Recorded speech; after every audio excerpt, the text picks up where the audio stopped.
dengan syariat tambahkan.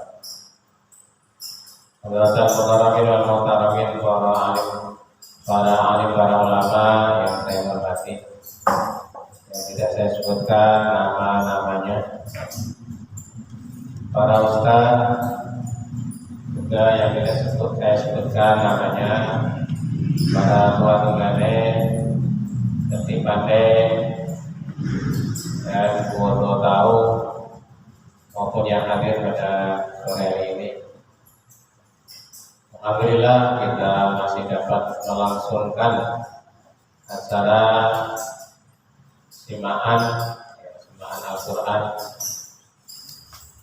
Hari ini sangat penting karena ini di samping ini merupakan syariat agama kita. Karena dalam Al-Quran itu wa'an atluwal Quran. Allah juga menyuruh kita membaca Al-Quran. Di samping ayat-ayat yang lain banyak bertebaran perintah Allah supaya kita rajin membaca Quran. Di samping rajin membaca Quran, Rasul juga menyebutkan perlunya bertadarus. Tadarus itu ya satu membaca, satu menyimak, dan juga diterangkan sebagian di antara ayat-ayat Allah itu. Itu maknanya tadarus. Bapak-bapak serta hadirin semuanya, salawat dan salam kita sampaikan pada junjungan kita Nabi Muhammad SAW yang senantiasa kita harapkan syafaatnya terutama di hari kiamat nanti. Selanjutnya saya menyampaikan sedikit kurang lebih 5 menit, yaitu tentang keutamaan berhalakoh atau bermajelis atau berkumpul bersama dengan orang alim, di mana Rasulullah SAW bersabda, "Nadrul alimi sa'atan ka'ibadati sanatin." Memandang orang alim sesaat itu sama dengan beribadah setahun. Ya, sekilas ini kan tidak masuk akal ya sabda ini. Tapi ini yang menyampaikan Rasulullah. Jadi ya kita takarannya itu kalau nggak percaya Rasulullah kafir kita. Maka apa yang disampaikan oleh Rasulullah, maka kita harusnya sami'na wa ata'na, dan kita perlu cari tahu maksudnya seperti apa. Nadrul alimi sa'atan ka'ibadati sanatin. Ini juga yang mendorong saya ketika kami mondok sebentar di pondoknya Mbah Arwani Kudus. Jadi saya pernah mondok di tempat Mbah Arwani Kudus. Itu hanya beberapa saat, tidak lama. Ya sifatnya hanya tabarukan saja, tidak sampai tahun-tahunan. Nah waktu itu kebetulan juga diselenggarakan di Masjidil Aqsa atau Masjidnya Sunan Kudus. Itu waktu itu berlangsung pengajian kitab tafsir Jalalain yang diasuh oleh Kiai Haji Sya'roni Ahmadi. Jadi meskipun sebentar, saya ini pernah mengikuti pengajiannya Kiai Sya'roni Ahmadi. Jadi kalau dibilang santri ya terserah apa santri atau bukan, tapi yang jelas saya tabarukan dengan beliau meskipun sebentar.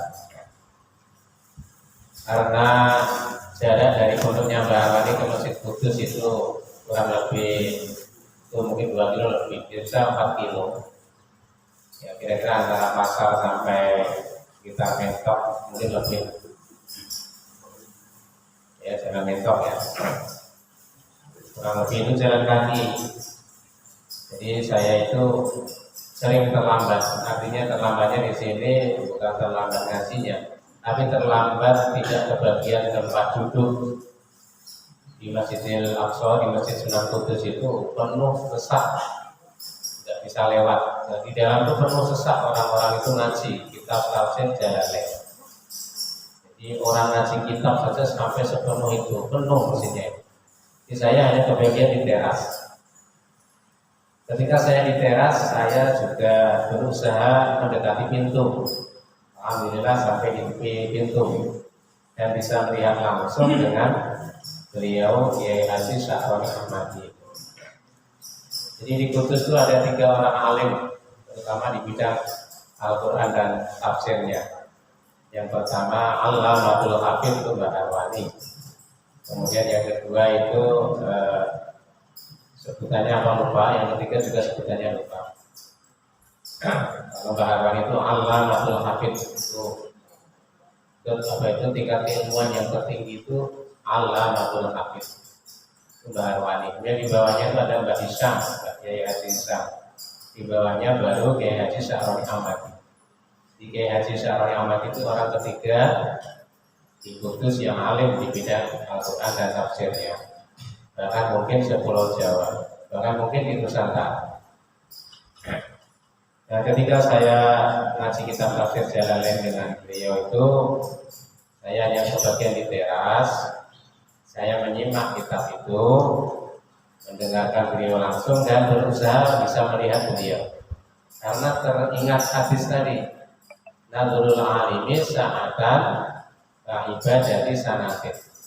Memandang orang alim sesaat itu sama dengan ibadah setahun.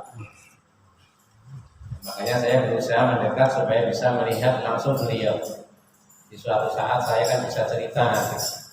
Ya, saya pernah ngaji kitab ini, dan saya melihat langsung kiainya. Jadi saya pamit. Ya, supaya kita paham betul siapa yang menyampaikan itu, supaya kita merasa nyambung sanadnya. Jadi ringkas cerita, ini udah 5 menit, ya, agak dikit. Jadi itu motivasinya, semangat ngajinya di situ. Jadi waktu itu ngaji kitab tafsir Jalalain itu dengan beliau di Masjid Sunan Kudus itu. Dan alhamdulillah saya rasakan manfaat dan barokahnya sampai sekarang. Artinya kalau kita membuka kitab tafsir Jalalain, insya Allah tidak asing lagi. Ya, berkat pernah belajar dengan Kiai Sa'roni Ahmad. Kalau nggak pernah belajar ya mungkin nggak bisa membuktikan. Misalnya orang aku bisa ngasih tafsir Jalalain, tapi kok macet-macet ya berarti bisa jadi dia pernah ngaji, tapi bisa jadi ya pernah ngaji mungkin tapi daya tangkapnya rendah, atau bisa jadi dia ngaku-ngaku ngaji tapi tidak bisa saja. Jadi jangan dikira maksud ibadah setahun itu jangan lantas kita mustahilkan ya. Di memandang orang alim sejenak, saatan itu kalau terjemahnya di kamus itu saatan itu 1 jam. Tapi bisa juga saatan itu sesaat atau sejenak. Tapi kalau saya memandangnya lebih susah lagi, yaitu saatan itu artinya ya kita berhalaqah bermajelis dengan ulama itu dalam menyampaikan ilmunya itu satu paket atau ya satu pertemuan lah kira-kira begitu. Jadi kalau yang saya pahami saat itu ya satu kali pertemuan, bukan saatan sejenak begitu melihat langsung lari, bukan. Manfaat barokahnya di mana? Nah itu alhamdulillah ya, berkat ngaji ya meskipun sebentar dan juga enggak sampai tamat. Saya ngaji tafsir Jalalain enggak sampai tamat, tapi alhamdulillah karena mendapat restu Yai ketika saya mengeluh pada Yai Mukhlas itu saya ngeluhnya itu kemarin kita ngaji jarang yang selesai, apalagi bisa ngaji dengan Yai di sini, sementara saya harus melanjutkan pendidikan di kota lain. Ya, pendidikan apa? Yaitu karena Kiai saya itu nyuruh saya bertahan mondok, tapi ibu saya menyuruh saya melanjutkan sekolah. Bingung betul. Akhirnya saya mengambil keputusan memberatkan perintah ibu. Ya, jadi saya akhirnya soal Yai, Mbak Yai, mohon maaf Mbak Yai, saya dengan berat hati meninggalkan pondok ini karena mengikuti perintah ibu. Ibu menyuruh saya melanjutkan sekolah supaya saya jadi guru, karena waktu itu menjadi guru SD itu jalan pintas untuk mendapatkan pekerjaan yang mudah. Jadi pada zaman itu pekerjaan yang paling mudah itu jadi guru. Ya, jadi guru dapat gaji, apalagi saya anak sulung dan bisa membantu adik-adiknya. Itu harapan ibu saya. Akhirnya saya keluar dari pondok, minta izin Kiai, meskipun Kiai itu juga menyesal. Ya, sebenarnya kamu itu mempertimbangkan lagi, sebab kiai-kiaimu, guru-gurumu itu yang mengisi rohanimu, sedangkan ibumu, orang tuamu, bapakmu itu hanya mensuplai jasmanimu. Antara jasmani dan rohani sebenarnya itu lebih berbobot rohani. Memang betul kata Mbak Yai. Tapi saya sekilas membantah sama Mbak Yainya. Tapi membantah dalam arti bukan melawan, bukan. Cuma menyampaikan argumen. Ngeten Mbak, demikian Mbak Yai. Karena Rasulullah itu juga menyuruh saya harus taat kepada orang tua, apalagi dengan ibu. Maka dengan ini saya juga menerima alasan ibu, karena saya juga berunding sama ibu. Ibu saya mengatakan, nah kalau kamu belajar agama itu enggak ada batasnya. Tapi kalau kamu sekolah menjadi guru itu ada batasnya. Jadi menurut ibu kamu tetap sekolah menempuh pendidikan SPG supaya jadi guru, meskipun nanti pada saatnya kamu akan bisa melanjutkan pelajaran agamamu dengan kiai-kiai yang ada, dengan kiai-kiai di mana saja. Setelah argumen itu saya sampaikan dengan Mbak Yainya juga manggut-manggut. Ya kalau memang begitu, ya udah. Saya hanya merestui, saya hanya mendoakan. Alhamdulillah berkat restu dan doa Kiai, saya diterima di SPG sampai tamat dan sampai di sini diangkat jadi guru. Nah, sebelum ke Jambi, ke Sumatera, saya juga sowan lagi.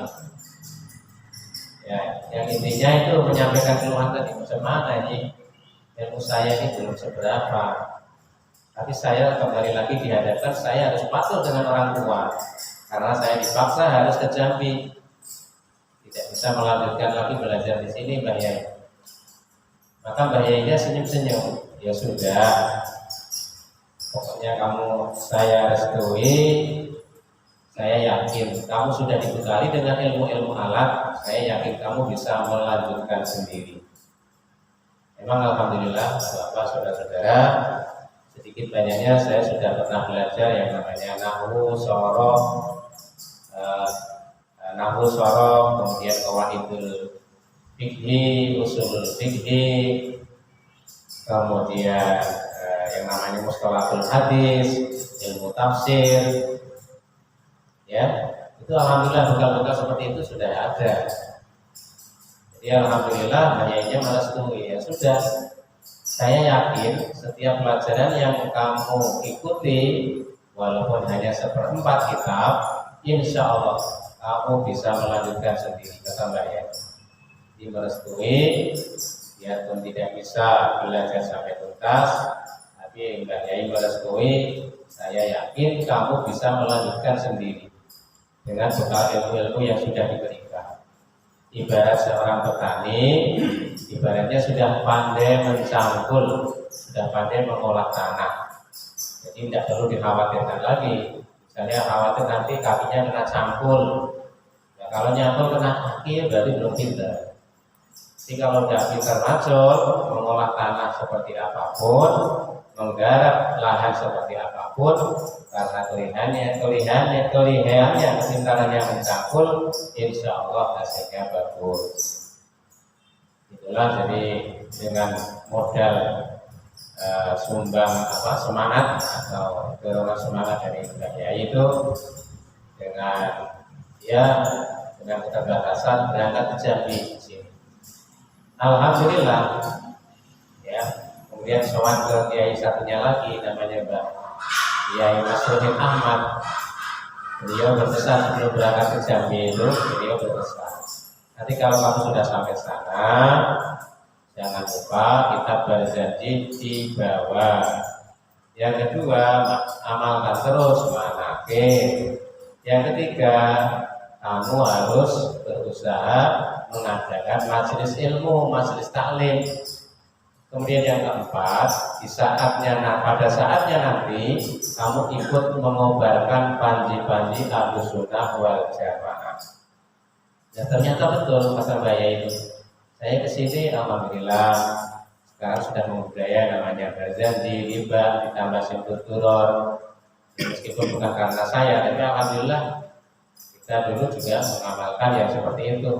Kemudian manakib sudah kita mengamalkan. Ya, pada awal-awalnya itu kami rajin mengamalkan manakib. Setelah itu kami jarang-jarang karena banyak lagi amalan yang lain. Kemudian yang ketiga majelis taklim, alhamdulillah sudah saya rintis. Dari tahun ketika ada MTM tahun 86 itu juga itu yang gosok-gosok ustaz-ustaz di sini itu ya insya Allah saya. Ustaz-ustaz yang di zaman tren dulu itu yang gosok-gosokin saya supaya mengadakan MTM itu saya. Itu berkat juga dari restu Mbak Yai dari Jawa itu. Alhamdulillah ya berjalan MTM meskipun tahun 97 sudah berhenti. Ketika vakum 2 tahun kami mencoba membentuk majelis taklim secara mandiri, artinya tidak bergantung dengan teman-teman. Tahun 99. Alhamdulillah jalan sebentar. Mungkin jalan setahun atau 2 tahun kemudian macet. Kemudian saya rintis lagi, saya coba dulu lagi tahun 2006. Nah, alhamdulillah 2006 sampai sekarang masih bertahan. Masih taklim ngaji bulanan itu, alhamdulillah masih bertahan sampai sekarang. Dari tahun 2006 itu upaya yang ketiga. Saya yakin itu semua berkah restu dan doa para ulama, para kiai kita. Kemudian pada akhir-akhir ini berkembang nuansa berorganisasi, maka itu juga sesuai dengan yang diprediksi Mbak Yai tadi. Nanti pada saatnya kamu harus ikut bersama-sama mengobarkan panji-panji Ahlus Sunnah wal Jamaah. Ternyata betul, alhamdulillah. Makanya saya sampai sanggup menjadi ketua ranting Nahdlatul Ulama itu karena teringat wasiat Mbah Yai. Jadi 4-4-nya sudah saya amalkan semua. Nah, itu mudah-mudahan bisa istiqomah. Yang intinya, jadi jangan dibayangkan memandang orang alim itu sama dengan ibadah setahun itu lantas wah yang kamu rasa sholat lah. Ibadah setahun loh, oke loh setahun nih. Aku tak setahun tak nganggur lah. Ngopo sibuk-sibuk sholat Jumatan barang. Pengertiannya bukan seperti itu Bapak Ibu. Ibu dan pengertiannya bukan begitu Bapak-bapak, saudara-saudara. Harus kita jadi kalau kita itu ada mendengar sesuatu jangan dipahami sendiri, jangan. Kalau kita memahami sendiri sekiranya kok konyol, lucu, tanyalah pada orang yang sekiranya bisa menerangkan. Jadi besarnya pahala itu tidak menggugurkan kewajiban. Jadi dapat pahala seperti ibadah setahun, terus nggak mau sholat lagi, nggak mau ke masjid lagi, itu salah besar. Karena besarnya pahala itu tidak menghilangkan wajibnya syariat. Mengapa masih wajib syariat? Karena kita masih hidup. Karena Allah menyatakan wa ausani bisolati wa zakati ma dumtu hayya. Nabi Isa sendiri yang menyatakan Allah selalu berwasiat kepadaku ya supaya tetap sholat, supaya tetap zakat sepanjang hayat di kandung badan. Jadi selagi saya masih hidup, Allah wajibkan sholat, Allah wajibkan zakat, Allah wajibkan kewajiban-kewajiban yang lain. Jadi bukan terus berhenti, bukan. Sama saja kalau orang haji kan gitu. Sholat di Masjidil Haram itu sama dengan sholat 100.000 kali di tempat yang lain. Kami Pak Ali mau di Mekah, bilalah sholat ke Mekah, pirang-pirang dino sholat. Sekali sholat ya perlu taruh 100.000 sholat. Terus balang balik tekan mriki jenengan mungkin boten tangkep Mbah Yai, langsung jenengan Wah, ngongkong bombong. Gen. Soalnya ada anak makan Jumatan, enggak apa-apa. Aku ki sholat wis cukup. Mergo nang Mekah ki sholat sepisannya 100.000, perkara 100.000. Lah aku nang kono lho, 40 dina lunga kaji. Sholatnya udah berapa kali itu? Berarti wis ngasih santai umurku wis dijamin. Maka pemahaman itu pemahaman yang tidak benar. Jadi meskipun mendapat anugerah besarnya pahala, bukan menghilangkan wajibnya syariat. Karena kita masih hidup, masih wajib menjalankan syariat.